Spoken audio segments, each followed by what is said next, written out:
Hello and welcome back to Chat About It, Don't Shout About It with me, Rachel, the Queen of the Woke, as crowned by one of my haters. Don't forget to like, share and subscribe to the channel. Please switch on the notification bell so you know when I'm releasing another video. Thank you to everyone who has subscribed to this channel already. I can't run this channel without you. Today is Doctor Who Sunday, and that means we take some time off from the crazy woke news and just talk about some really great things that are going on at this moment with Classic Who. Well, say going on at this moment. Classic Who is long since finished, but we can still continue talking about it, right? So to vote on the current poll, please head on over to the post page, as it's now called for some reason, and cast your vote over there.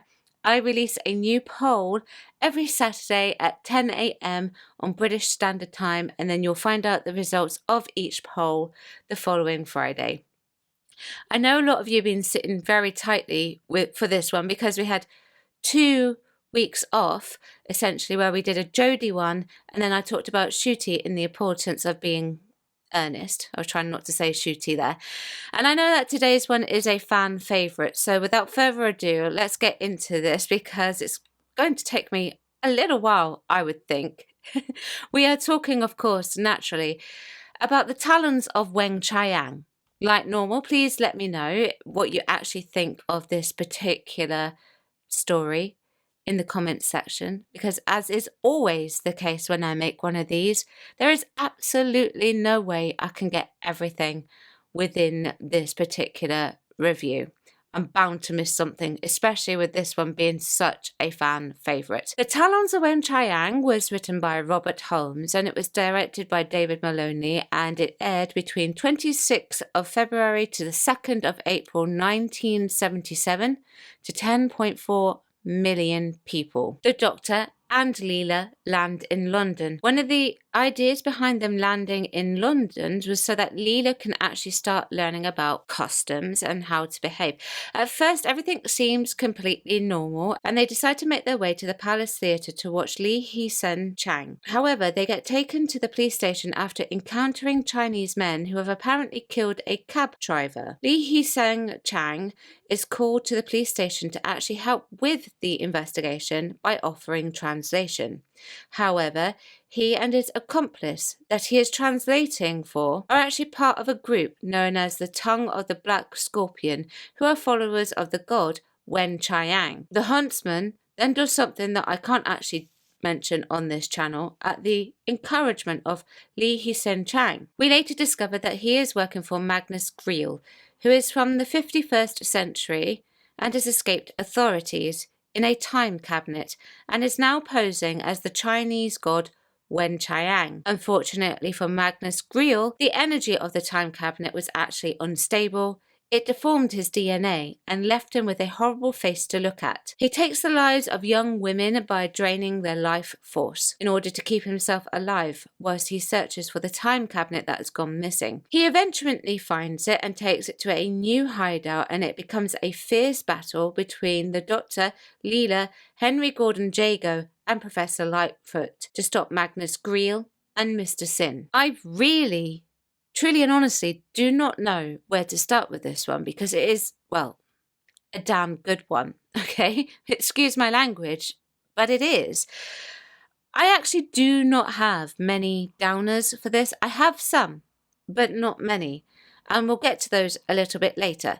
So I'm going to start with talking about Louise Jameson because I actually think that's a very good place to start. So Louise Jameson played Leela and is actually a brilliant companion. She is not a typical female companion that runs around spraining her ankles screaming all the time. She is a feisty companion. She is a warrior, so to speak. And the reason why I love Leela in this story is because she comes in and she's dressed up in full historical garb, and she is there to learn the ways of descendants and ancestors. And it's just wonderfully funny watching her and how she actually got to act in this, especially in Victorian London, where we always perceive it to be the quintessential highest form of societal living.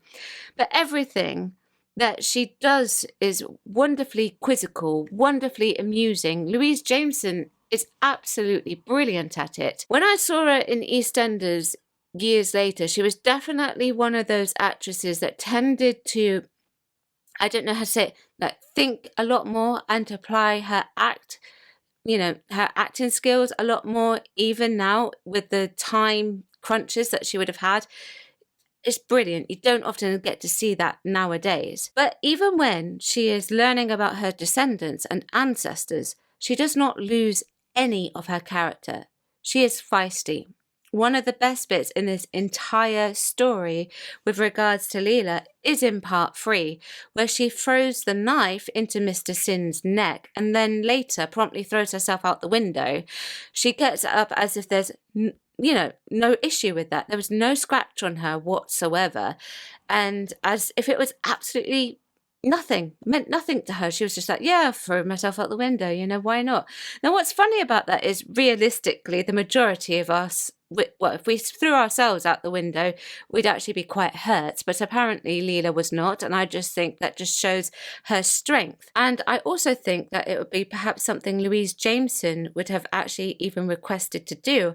Not that she would have been allowed to have done that stuff. Well, I say that she might not have done it back then, but certainly in today's world, she wouldn't have been allowed to do it. She does go through showing her tough side all the time, but then she also shows her moments of weakness. Paul Roach 9684 says, unique, disturbing, adult, brilliant. Just don't mention the rat. I 99% agree with this statement. It's all of this and more, this story, but I do have to mention the rats. By the way, what exactly does that statement mean? Because Brendan said something about the rat the other day. So is there an issue with regards to the rat at the time when this originally aired? So at the end of part 3, she's down in the sewers and she is being chased by one of the giant rats. One of the scariest things is when she's actually caught by the rat and she's actually being dragged by the ankles. A lot of the people have phobias of rats, so I couldn't imagine what those people would have been thinking back then when they saw Leela get taken down by a rat, especially after, she's done things like throwing herself out of a window. They probably thought that she was going to die. Now, I would say that I am, in today's world, a very lucky lady when it comes to classic Who, because I don't have to wait. That sounds really snotty, but I don't.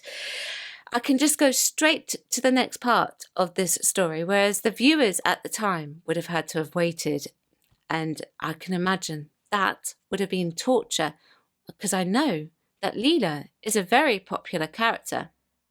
Another part that I actually really liked with Leela is when she's in Professor Lightfoot's house, and it's actually mostly Lightfoot's reaction himself that I really, really liked in this. Acting is often reacting. So Leela's hungry, so she's eating, and instead of behaving with natural decorum that she should actually have done in the Victorian times with a knife and fork, she decides to actually pick up the meat with her hands and just start eating this great honking, stonking wad of meat. And Lightfoot was very shocked about that. But then I love the fact that he just smiled, shrugged it off and said to himself, well, I might as well do the same thing. Try it out. Be a devil, do that sort of thing. Let's give it a go. Be daring. And I like that. Leela is not afraid to be who she actually is, and I actually think Louise Jameson gives a very sublime performance, especially against Tom Baker, who is also an extremely popular doctor. I would also say that who would have thought that in real life, Louise Jameson and Tom Baker didn't get along particularly well when it came to everyday life per se. I'm not going to go into the details of the whatnot of what was going on between them, but I'm just saying this because I think they have amazing on-screen chemistry. I really do. And I think that's just because they have extreme professionalism, both of them. I know that Tom had some questionable moments later on, but they put their differences aside in order to actually work on a story professionally. I know that they do actually get on a lot better nowadays. One thing that I always pull up with today's companion is that the companion today seems to do a lot of the saving of the Doctor, but in this, story, Leela also does it. In part 1, she saves the Doctor by shooting the Chinese man that was about to attack him in the back with a dart. The Doctor had specifically told her not to follow, but then she actually decides to go ahead and follow, and then ends up saving his life. And so then he said that she can actually just stay with him now. His first priority, naturally, was, of course, Leela, and that's why he was making her stay at the police station, so I have no issue with him doing that. But I also think that it's perfectly well within the nature of the character of Leela to go ahead and do something like that. I think a lot of what actually happens in today's modern day Who is that the companion doesn't always act within the confinements of their character role. But that was also one of my favourite bits, actually, with Leela when she shoots the Chinese man in the back with the dart. However, the Doctor does return the favour and saves her from the rat later on. So his number one priority is actually still that of Leela, and thank goodness that never ever changes. One of my other favourite bits is when she actually talks about Magnus Greel. She refers to him as Bentface. Hilarious.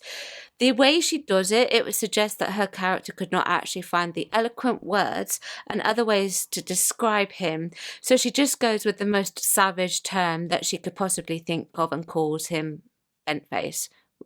Absolutely brilliant. Now, the cliffhangers in this were pretty phenomenal. I think my favourite cliffhanger was in part 5 when Leela actually rips the face off of Weng-Chiang and it reveals his face. It's a fleeting reveal. It's actually pretty much a few seconds and you don't see it for much longer than that. Now, the reason why that would have been is possibly because of the fact that it's very complicated makeup to actually go ahead and replicate on multiple occasions, but it's also pretty vulgar. So having the one shot of that face is actually enough to put it into the mind of the viewer and actually remember it. It's about the face for sure, but this is what really helps the Doctor to figure out that this is not actually Weng-Chiang and this is actually Magnus Greel. I also like the cliffhanger where you see them leaving with the time cabinet. Everything that led up to that, that was fantastic. The giant rat in the sewers going towards the Doctor and Leela at the end of part 1. Brilliant, absolutely brilliant. And I think the second best cliffhanger in this entire story is the puppet, Mr. Sin, behind the door holding a weapon. Now, when I actually first watched this years ago, I didn't actually realise that Mr. Sin was played by an actor. I actually thought it was robotics. I didn't realise until much, much later that it was in fact a man named Deep Roy, who's actually done a lot of work with Tim Burton in the past, the movie director and producer, Tim Burton. He was an Oompa Loompa in Johnny Depp version of Charlie and the Chocolate Factory, but it does actually kind of make sense because with this story, the Doctor is actually fighting Mr. Sin, and at one point it does actually become very clear, even though I didn't notice it at first, that he was using a dummy, because obviously you can't throw Deep Roy around like that because he's Deep Roy. You just can't do that. But back then, this role would have actually been a very big deal for an actor like Deep Roy, because obviously this employs a little person. He's actually very talented, but it was also a role that would have been non-conforming, so to speak. It wasn't just a dwarf role. It was actually a role that was different. They needed, obviously, an actor of a certain height and stature, and Deep Roy has that, so he went ahead and he did it, and I have to say he was absolutely brilliant. He's fantastic. His makeup, what they put on him, that is terrifying. You all know that I absolutely hate shop mannequins, and sometimes this fear does actually extend to certain types of puppets and dolls. This is really what made him really, really scary. And I think I was completely fooled for the first time I saw it, and I didn't realise it was actually a real actor in there doing it. I was even more scared. That just shows you how talented Deep Roy actually is, especially in keeping still, but it also shows how underrated his performance actually is. One of Tom's defining moments in this particular story is actually when he is talking about Mr. Sin and Weng-Chiang. He plays it sort of quizzical, mysterious nature because they're going into Chinese folklore here and talking about Chinese gods. And the descriptions are, well, quite vulgar, and he doesn't really have much of a facial expression for it. He is describing Mr. Sin as, and I've written it down, a pecking homunculus. There was actually a toy with one organic component, which was a cerebral cortex of a pig. And Weng-Chiang had brought it back through time. Now, I think what this description does is actually add more grotesqueness to the character of that of Mr. Sin. You just have to imagine it. It's very vulgar as well. And, well, vulgar is really a word that I actually like to use on this video today. But it's true. It is. Now, this story is actually quite complex now that I actually think about it as well, just thinking about the homunculus pig and all that. I think a lot of it is just above a child's head, but it actually does show off the Doctor's intelligence really brilliantly, because it puts in a lot of complicated things that are obtainable, but they're complicated. It talks about Weng-Chiang and his DNA that becomes split open and more deformed because of the time cabinet. It talks about experiments in time travel and how Magnus Greel could not actually keep his metabolism in balance. And this is one of the reasons why he experimented on the rats, to gauge the strength of the psionic amplification field. Now, I give myself credit for being able to write all that down and make a mental note of that, but as a child watching, you'd be like, yeah, absolutely, all that, yeah. And as an even younger child, you'd be marveling at the intelligence of this man and how truly fantastic he was with his knowledge and his heroism. And even earlier on in the story, he had what I would have considered to be a John Pertwee moment where he took on an entire Chinese gang. And obviously this is what prompted him to get arrested. But it would have been something that would have been very much within the realms of the John Pertwee Doctor. So I felt like it was a bit of an homage to John Pertwee, actually. And I kind of liked it being in there, because it wasn't something that we would always glimpse with Tom's Doctor. You know, we'd get it from time to time, but, you know, not as much as the John Pertwee Doctor. Even though it wasn't sort of the stuff that I really liked about the John Pertwee Doctor, it was a nice little sort of homage. At least that's what I took it to be. Now, thankfully, Tom's Doctor also has sense of humour, and that obviously gets associated with his Doctor a lot. His Doctor can be quite jokey. For example, one of my favourite bits in part 2 was when he was talking about Leela, and he said that she was a savage found floating down the Amazon in a hat box, and that made me laugh.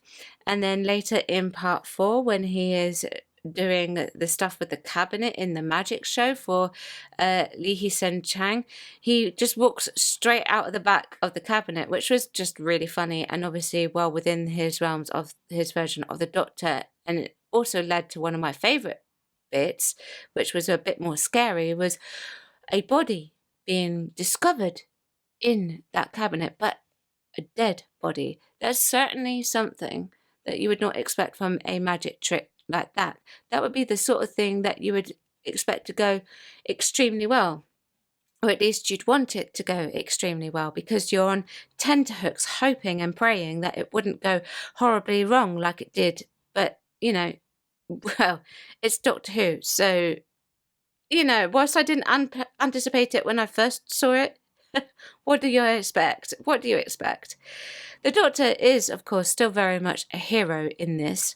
Now, he saves Leela from the rat by obviously shooting it, and later in part 6, after Magnus Greel gets vaporized, he was able to deactivate Sin. I must say that this is quite a finale.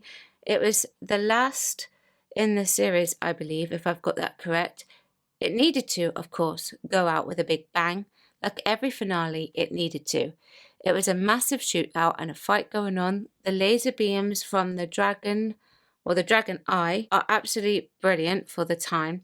There's so much that I could really not fault with this finale. Both Leela and the Doctor were on form, and their additional assistants were top-notch comedic gold. Now, I am going to cover the actors in this, the other actors. I don't always do that, but I just want to comment on the fact that I actually think this is some of the best casting we have ever had in Doctor Who in this particular story. I don't think anyone was miscast in this, and you're probably thinking, oh yes, but Tom's not your favourite Doctor. And yeah, you're right, he still is my least favourite Doctor, but he is still good as the Doctor. I don't deny it, and I never will. I think he's on top form here, and he's brilliant against Louise Jameson, and then the supporting cast are obviously fantastic. Deep Roy is absolutely brilliant. Rant Reviews Raves says, my personal favourite Tom Baker story, rat effects aside, it just flows so well. Plus, it introduced us to the fantastic Jago and Lightfoot. The on-screen chemistry between Henry Gordon Jago and Professor Lightfoot was absolutely brilliant. These two characters that I actually felt I would have liked to have seen travelling with the Doctor. I know they were brought back for the Big Finish stories, and that's fantastic, but I really do like them. I'd have loved them to have been on the TV with him, but obviously they weren't. Henry Gordon Jago, played by Christopher Benjamin in this, and unfortunately he passed away just recently on the 10th of January, so rest in peace, Mr. Christopher Benjamin. But I actually think that he was absolutely fantastic in this against his co-star and other supporting actor Trevor Baxter. I also really enjoyed Trevor Baxter against Louise Jameson. I think he had some wonderful reactions to Leela, and they played it absolutely beautifully. I fully believe they were truly distinguished Victorian gentlemen. I was totally sold on their performances. Now, I think there is one person, or at least one character, that would have caused a lot of contention in this day and age, I would say, with the way everything is going on today, is John Bennett, who played the character Lee Hee-sen Chang. I think I've said that correctly throughout, and I do apologise if I've butchered it. That's just the way I am. I do try and double check, but I still get it wrong. Now, he is actually really good, but he had actually a really, really tough job here, trying to convince everyone that he was a Chinese man. You see, for this, they actually decided to put him in something called yellowface. So they actually made him up to appear like he was Chinese. Now, in this day and age, of course, naturally, that would be a massive cause for contention and possibly cancellation, because yellowface is generally considered not acceptable, much like blackface isn't considered acceptable anymore. But back then, it would have been considered more acceptable because the demographics of society was different back then. And it is, or was, a performance art back then as well. Now, theoretically, they really could have had a Chinese actor go ahead and do this role, because they had Chinese actors and extras in it. So theoretically, there was no reason why they couldn't. However, they decided not to do that, and the decision is theirs. And for that day and age, it was fine. That's totally up to them. And like I say, more acceptable because demographics were different, and it was seen as more of a performance art technique. So John Bennett had actually got a lot to live up to in this, in many respects. There were a lot of Chinese people actually on the screen, and he was going to be playing a Chinese person in front of them. Now, do I actually believe that he was Chinese? I sort of do. He's absolutely brilliant in it, but don't get me wrong, it's the makeup is perhaps too yellow, but I will give them credit because they still had a lot of makeup to do in this one. They had Mr. Sin, they had Magnus Greel, and of course they have this character, and there's only so much that you can actually do, but he has such a wonderful mystery around him. Does John Bennett show a wonderful mystery and mystique? 100%, and that's exactly how he plays it. My favourite bit with him is actually when he goes to do the translation with the henchman, and he just pops out that stuff that I cannot mention on here, and the henchman dies at his request. It's like a metaphor for how some gangs possibly act, I guess you could say, if you're looking for the message, I guess. When they are on the verge of being caught, I love that kind of stuff. That's the way to write a message in, I guess you could say. And that's good education in many respects if you really do focus on looking for it. I actually think he's quite an energetic actor, and I actually did think that he did a lot of good stuff in this role. I actually find it a shame that his character is written out when it is written out. I wish the character had actually seen it through to the end with this one, and maybe even been involved in the takedown of Magnus Greel, who is actually played by Michael Spice, and he gave an exceptionally energetic performance. Now, the reason why I actually think that he gives this exceptionally energetic performance is because he's got a mask on for the majority of the time, and that is something that can actually hamper your performance. So you have to give it 10 times more to make it actually work. And you need to obviously see the facial expressions behind the mask with the body language instead. And I think that he actually does achieve that very well, because when he gets to the reveal of his face, it's even more shocking because of the energy that he had put there in the first place. I also like how in this he's actually credited all the way through as Weng-Chiang, so that it doesn't actually make the viewer aware that he is actually a different character altogether. Robert Holmes really does deliver a juicy script in this, doesn't he? He very much knows how to write for Tom's Doctor, and I think he gives the right amount of anger and the right amount of bravery and the right amount of energy in the script to help Tom take it to the next level, because after all, words are just words on the page until the actor actually brings them to life. And I think when you're actually given a damn good script to begin with, it makes it so much easier to actually perform it. I think the actors truly do perform these words with absolute ease. It doesn't feel like they're rushed in this either, and it doesn't feel like they're stressed. The resolution is somewhat simple, but I think they've got 6 episodes for this one, 6 parts, and so therefore it's not rushed. Everything that he can feed you is fed throughout the entire script, most of it early on, and I think that really does help the viewer to actually consolidate everything together in this period of time. And it's very much a story that is a mystery in a historical setting with sci-fi tied in. Now, one of the things that I actually forgot to mention earlier was the actual hypnotizing. Jago gets hypnotized in this, and the Doctor later realizes that Jago has been hypnotized, so he actually makes him remember the cab drivers, and I think that is brilliant. It's well performed. It's very understated as well. I've got some downers though to talk about actually before I come to a final conclusion. I really am sorry, everyone, but don't worry, there's not many downers, and I would be interested to see, for those whose favourite story this actually is, if there is anything that you do not like about this story. So in part 2, when Tom is actually climbing the ladder, he somehow, I don't know if this is because of the space or anything like that, he gets way, way too close to the camera, and it's horrible. It's a very strange, bizarre angle of his eye, and I really do not like that. I really don't. It's way too close. It doesn't impact the story or anything. It's just something that I have an issue with it, and I can't really describe the issue beyond what I've already described it. The Doctor wanting the gun also. This is a common thing that I've noticed throughout Doctor Who. The Doctor's saying, you know, I don't carry guns, I don't like guns, and all of that, but then contradicts himself and makes a specific request for a gun, or picks up a gun randomly and fires it.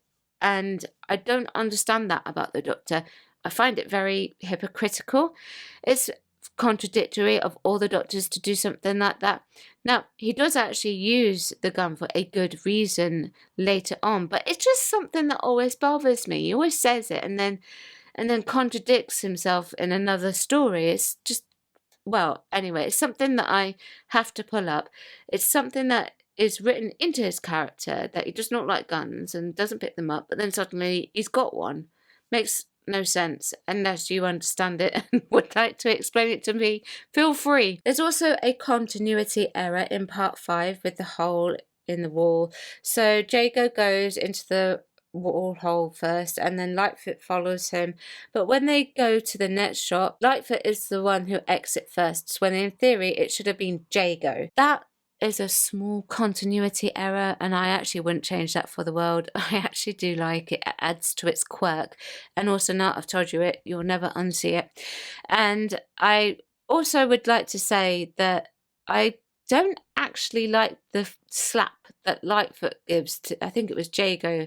It wasn't particularly convincing, I will say that. Maybe that's just the nature of the actor, didn't really want to smack someone. I think if I was in Doctor Who and I was cast as a companion in Doctor Who or the Doctor for whatever reason, and I don't think I should ever be the Doctor, by the way, just so you know, but if that ever happened, I think I would have been absolutely honoured to get a storyline like this. I actually really like magicians and I like historical Doctor Who the most. I like the sci-fi as well, but I love the combination and adding in of the Chinese god, the sci-fi elements with the historical elements. It was all culminated into one, and it was all surrounding the theatre, which is obviously something that I am very experienced in, having gone to stage school as a child and then grown up and turned into an actress myself. So this story takes a lot of what we have in everyday life in modern form, I guess you could say, and put it into a historical setting, and its nuance is absolutely wonderful. Is this the best Tom Baker story for me? Now, personally, I still like The Keeper of Traken the best. That's the best Tom story for me. However, I actually think this comes in and does battle for second and third place with the horror of Fang Rock as well. It really does battle it out. This mystery has a certain je ne sais quoi, I guess, a certain elegance around it, and it's very different from other Doctor Who stories, in my honest opinion. It's definitely not a typical Doctor Who story. I think Robert Holmes produced a fantastic script for this, and as Deadman746 says, perfect in almost every way, could never again be made today. Let me know what you think. Chat about it, don't shout about it. Like, share, subscribe, switch on the notification bell so that you know when I'm releasing another video. Thank you very much for watching, and I will see you tomorrow at 4 p.m. Bye bye.